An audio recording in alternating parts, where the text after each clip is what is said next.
ng balinghoy para sa pang-ulam namin. Lahat kami ay kakain na kasi hindi pa kami nakakakain ngayon. Si ate nagluluto na kaya. Yun, ngayon nagluluto na si ate. Pagod na nga eh. Nagsuselfo naman kanina. Tapos kanina, hindi naman siya pagod. Tapos ngayon pagod na siya kasi nagwalis. Nagmap. Nagano pa siya. Nagano pa ng hugasin. Yun siya. Ayan guys, nagluluto na. Si ate yan, bubuksan na yung kalan. Yan. Ano na. Mamaya, ano na yan. Luto na yan. Niluluto na nga ni ate. Yan, maggagayat na si ate. Sibuyas. Tapos iba pa. Sili. Tapos, Kokomama, tsaka mega. Dalawa. Alang yan. Minsan, hindi naman naalangan. Kasi, minsan ay yung bunganga ko ay sobrang ganyan guys. Basta, ganyan na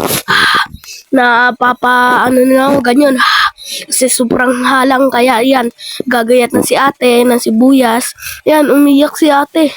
Dahil sa sibuyas, yan, pinipiga na. Pinipiga na siya. And guys, nilalagyan na ni ate yung kokomama at saka mga polyo at saka yung gulay. Kasi lulutuin niya na. Tsaka yung mga mga bata dyan. Huwag muna magluluto ng kahit baka sumabog yung kalan nyo. Tsaka makalimutan yung yun. Yan, luto na ni ate. Yan, sobrang anghang yan. Guys, luto na. Ayan. Taste guys, siniluto natin. Talbos na.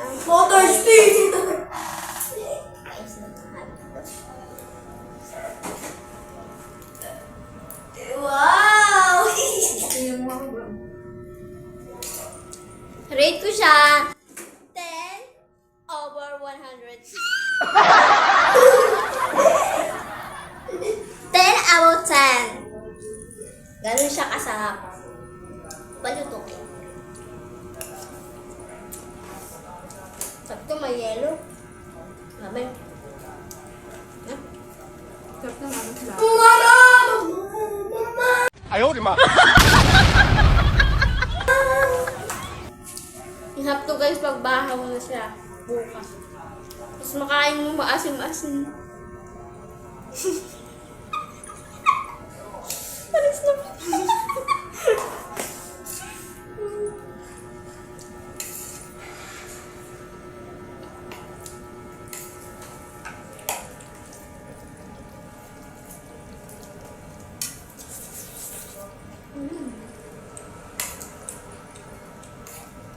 Tabi kang yelo.